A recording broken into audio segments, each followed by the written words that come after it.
The fire is seeking to rise above the atmosphere, and that's where its source is, and that is the sphere, the rakia, that is below the moon. Because then we come to the next rakia is the next heaven is the heaven of the moon. That's the idea, girls, of the seven heavens. 7 heavens, the earth is at the center of them. The earth is at the center. Around the earth we have 7 heavens, and the distance between each heaven and the next is 500, a journey of 500 years. If you're going to walk there, I guess. And to get across this rakia, to get across this firmament, this heaven, is also a journey of 500 years. So that from one heaven to the next, and to go across, and to the next heaven up, to the second heaven, is 1,500 years. All right. So the flame is constantly trying to leave its physical existence down here, rise above the elements that are more subtle than it is, to rise above those elements which are easy to rise above the earth and the water, yes, and air, until it gets to its source, which is beneath the sphere of the moon. Galgal hayareach. Okay? So that's what it says. Lidabek b'shorshe lamaila. It wants to cling to its source on high.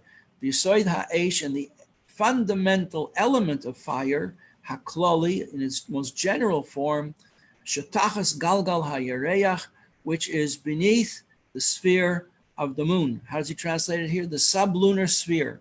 Sublunar means beneath the moon. Just a fancy word for it.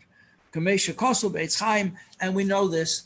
This is handed down to us from the Eitz Chaim. The book of Eitz Chaim was written by, probably you don't remember after since the beginning of the class. Eitz Chaim is written by Rabbi Chaim Vital. He was the topmost student of Rabbi Yitzchak Luria, the Arizal. He was the only one allowed to write down the teachings of the Arizal. So in his book called Eitz Chaim, which is the Tree of Life, authors very often would include their own name in the title of their book, meaning they put themselves into the book like Hashem puts himself into the Torah.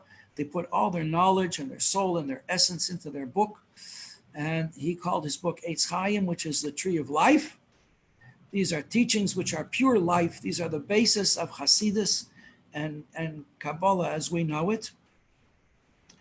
And then there's a second book he wrote, which is the fruit of the Tree of Life, pre-Eitz Chaim. And this is where he teaches us that the fire is always seeking its source in the sublunar sphere. By the way, I would just point out in passing that since this knowledge, this esoteric knowledge is so high, it's so subtle and so abstract and so beyond what we can understand, therefore, we don't go there. Very few people go there. There are websites, even on Chabad.org, Kabbalah sites. There are Kabbalah centers. Stay away from them.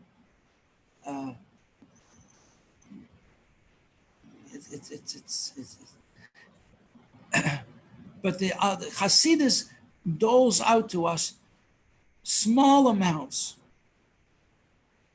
small amounts, droplets of very, very powerful energy from the Kabbalah. And it gives it to us not just for the sake of our knowledge, so that we could be Mekubalim, so we could be mystics. It gives it to us so that we can use this knowledge to serve Hashem. Okay, continuing. Page 259. Now, we just said the nature of the fire is to rise, to leave where it is and return to its source, which is above the atmosphere. And this is also spiritually, above the spiritual atmosphere. To the sublunar sphere, the spirit beneath the moon. Al Yedeza, even though, if it's going to leave its physical existence, its connection with the wick that it clings to, ichbe, it's going to be extinguished. V'le yair klum lamata. It will no longer shine in our world. It will no longer shine in any world. V'gam lamaila, even when it returns to its source, it won't shine as an individual flame anymore. B'sharshay yisbatel. It will become bottle. Oire b'metzius b'sharshay. Its light will be bottle. It won't have any individuality left. Like the ray of the sun in its source, it's not a ray of the sun anymore. It's united with the essence of the sun. It's just sun. Moving right along, page 260. Afal Pekin, nonetheless, even though if the flame would leave the wick, it would cease to be a flame. So it doesn't make sense that it should want to do that. But kachu chafetz b'tivoi. This is its nature. Now, this is the nature that's planted within it, so it's constantly striving to rise. Now, you're going to explain this with basic chemistry, that heat makes a thing rise. Well, here we understand it because the essence of the heat is the element of warmth that's in it from the element of fire, which is striving to return to its source. Kach, nishmas ha'adam, so in the same way, we say that the soul of a person is like a flame of God. Ner havaya, it's a flame of God. The soul of a person is a flame of God. So in the same way, this is a very profound mashal from the book of Proverbs, which is all, Proverbs are mashalim, that is to say images by which we can understand the more abstract concept. Kach, in the same way, nishmas ha'adam, the soul of a person, and not only the neshama, but also the ruach and the nefesh, all the levels of the soul of a person, chefza, it's the soul, the desire of the neshama, b'chasheka, and its yearning, its longing, b'teva, by its nature, is lipared, to separate from the wick, to separate from its source, min haguf, and leave the body, is what happened when the Jewish people in the wilderness set up the Mishkan, and the sons of Aaron, Nadav, and Avihu were so inspired, intoxicated with love of Hashem, they brought the most sublime offering that there was to bring, which was the incense offering, not a physical animal, not meat and not fat, but just powder that disappeared and went up in smoke. And they brought this sublime offering to Hashem, and a fire came out from Hashem, entered their nostrils, and the soul went out. That's the inner desire of the soul, but that's not what Hashem wants. Hashem doesn't want us to expire in an ecstasy of love. Doesn't want that. The neshama wants it, and therefore it has to be restrained. So this is the basic nature, what we would define here. That was the nature of the soul, is to separate from the body. The body is a limitation on the soul. The soul is part of God, chapter 2, Tanya, an actual part of God. And therefore, like every other element that we looked at, it seeks to return to its source in the essence of God. And that means leaving the body behind. But that's a brand of asceticism that is not Jewish.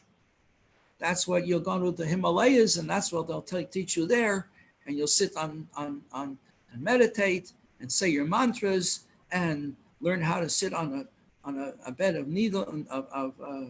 of nails, and they won't puncture you. You learn to do all these mystical things, but that's not what Hashem wants. Hashem doesn't want ascetics. Hashem wants us to use the world. I said a bracha. This is my orange juice. Rabbi Pape, I have a question. He wants us to say brachas and remember to say after brachas and to do mitzvahs. He created the physical world that we should be involved with it, not that we should run away from it. I hear a question. I have a question. Looming on the horizon. Who is asked? It's Chana? It's Hannah. Yes, Chana. Let's hear your question. How come it says that? Can't hear you, dear. I'm sorry. Can you hear me now? Better, a little better. Okay. How come it says that if by parting from the wick, the light would be extinguished, and then that, so it wouldn't have any light here below. So that makes sense. But it says also above in its source, its identity would be lost within that of its source. That's right. Why would your neshama be like lost in the presence of Hashem? Let's use the comparison of the sunlight. If we're going to trace the ray of sun that comes into your window, comes into your room, back to its source, it's not going to be, or you're not going to be able to find it as an individual ray of sunlight anymore. It's just going to be the sun. So when your neshama, which is a part of God, would be united with its source, it would no longer be an individualized neshama. This is the importance of this. This is a very deep question you're asking, Cham, a very, very deep question. As I understand, it's like this. This is the goal. This is what Hashem wants. This is the end game. Hello, Miriam, welcome. This is the end game. That when you learn Torah, you are uniting your Chochmah Bina Das with the Chochmah Bina Das of Hashem. But you're remaining a physical, real person. And when you do a mitzvah with your physical limbs, you're going to light a candle tomorrow in the evening before Shabbos. You're lighting a candle with your hand and with a match. And you're going to say a bracha with your teeth and your lung, your tongue and your breath. And your hands are going to cover your eyes. You're physically going to be involved in doing this mitzvah. And every aspect of your physical being is going to be suffused and permeated with the will of God. Because you become now the dancer, and the dance is the mitzvah. You can't tell the dancer from the dance. They're totally united.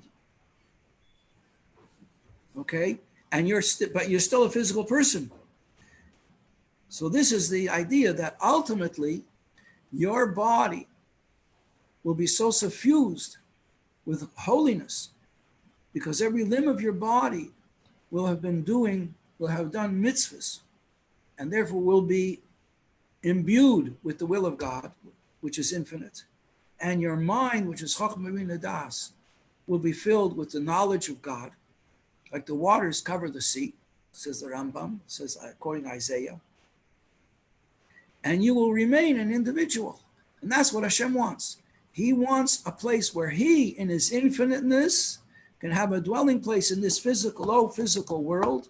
And the low physical world won't go out of existence in its source, because the low physical world will be filled with his infiniteness. That's the end game. But if we don't do mitzvahs and we don't learn Torah, then if it's just our spirit returning to the source of our spirit, has no identity. No longer has any identity. It just merges with the unity of God. But it's no longer Chana van Blarden. But then how can we ask for a tzaddik to daven for us when they're no longer here, if they just become one with Hashem and they're not their own identity in time? Because the tzaddik retains his identity. Oh, so this just is for like the tzaddik. I mean, that's why the worms have no power over the body of the tzaddik. A worm only touches that part of a person that has not been made holy. Story. Person who was well known in the community, was a rich person, did not keep mitzvahs, and came as Levaya, and the mayor, in shoveling in the grave, dropped his wallet with a lot of money in it. Came to the Rav and asked, what do we do? You don't dig up a grave. It's an embarrassment. He said, but since this person was well known that he was not an observant person, and you are well known that you're head of the community, and you dropped in by divine providence, so he permitted the digging up of the grave to retrieve the wallet. And they were horrified to see that within a day, the worms had already begun to attack the person where he did not put on tefillin. Wow, it was frightening. Okay, Now, let's apply the same concept to a tzaddik, that the tzaddik's limbs are so permeated with godliness, the worms don't go near it. They don't go near it. We know that on Gimel Tammuz, this is extraordinary.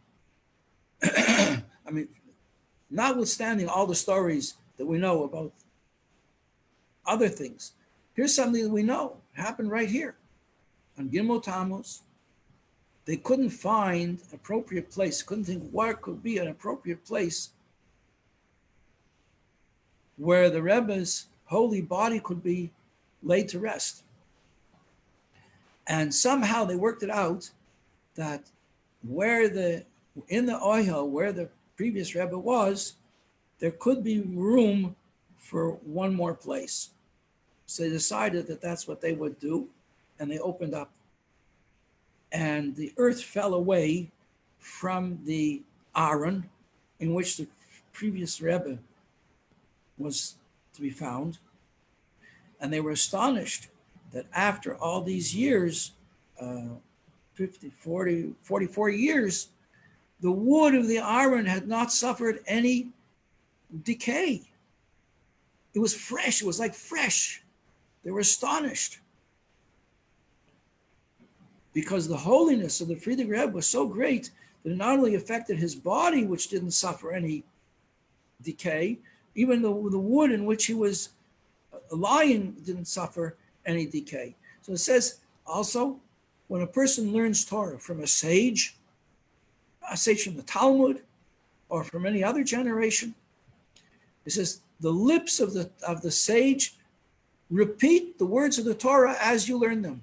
So that as we're learning these words of the Tanya, that means that the Alter Rebbe in Hadich is saying the words together with us, physically. Oh, I forget the details now to tell you. I would have to really look it up. But once, I think that's a story from the times of the Talmud, a person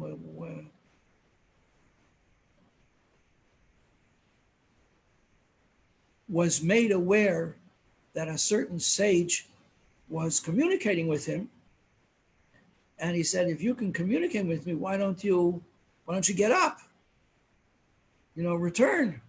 He says, I'm not allowed. But my soul and my body are still connected. And when we go to the Ohel, the grave site of a tzaddik, the neshama and the body are still connected. So you're praying in this very holy site. And the soul of the tzaddik is connected all the way up to the very, very highest levels. The lower level of the soul, the nefesh, never leaves the body. It's always connected with the body. Okay? I don't know if that answered your question. I'll give you something to think about anyway. The very deep question, Hannah. But there you are. That's the fact that the neshama, the pure neshama in its source, is not a neshama anymore. Because if it was, why did it have to come down here in the first place? What's the whole point? The whole point, and the neshama yearned to come down. When they came to the source of all neshamas, they said, okay, neshamalas, who wants to go down to Olam Hazeh? You, Hannah, raised your hand and waved it in front of the mouth. Me. Ooh. I want. You wanted to light a Shabbos candle. That's what you wanted. You wanted to say a bracha. You want to have kosher food. You want to be married and have children. Can't do that in Gan Eden. There's no Esrogim in Gan Eden, and there's no candles. You have to be in a body. And when you do the mitzvah in a body, unite the infinite wisdom and will of God with your physical body. And it transcends all limitations. But the Torah wasn't given just for the sake of the neshamas. The Torah was given for your neshama to do battle with your Yetzer Hara, with the animal soul, and refine it, and tame it, and make it holy. It shouldn't be a bucking bronco anymore. It should be a faithful steed. Okay. So even though if the flame would leave the candle, The bottom of page 260 now. Gam shetiyeh ayin ve'efes. The flame would become nothing. It would lose its existence. And similarly, the neshama, if it would leave the wick, would lose its existence. With nothing left from the way it was down here in this world as a flame. Nonetheless, this is its nature. Moving over to page 261. Now we have to discuss what's the meaning of this word nature. Nature. It's the nature of a bird that migrates, the tern, the Arctic tern. Its nature is to know, it knows how to navigate, never went to aviation school. It can navigate its way down to Chile or Argentina or wherever it spends the winters. And it can find its way back. And similarly, the stork. We have this story of the storks from Denmark, which spend their winters in South Africa. And they fly over Eretz Yisrael. Every year, huge numbers of storks fly over Eretz Yisrael. Gam kan, what is this nature that's in everything? A spider has in its nature natural wisdom to make a web. You know about the spider that made a web and saw the fly, invited it to come and visit in its web and join him for supper? Shem HaMushal, nature is a borrowed expression. The word nature is a borrowed expression. What does it mean? It means something that isn't rational. It's not something that the mind works out. Doesn't this remind you what we were saying about Chachma? That the nature of Chachma is that it's higher than understanding. So now we're saying, yes, and a second thing that's higher than understanding is nature. Nature isn't something we understand. We get used to it because it happens, it repeats. The seasons repeat themselves over and over and over again. It gets dark at night, it gets light in the morning. We take it for granted, but it's a big miracle. The English poet says, some people see the sun rising. Some people see the sun rising as a coin, about a shiny coin, about as big as a farthing.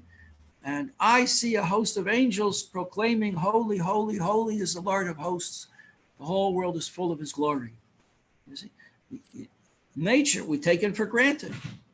But the truth of nature is that it's really miraculous.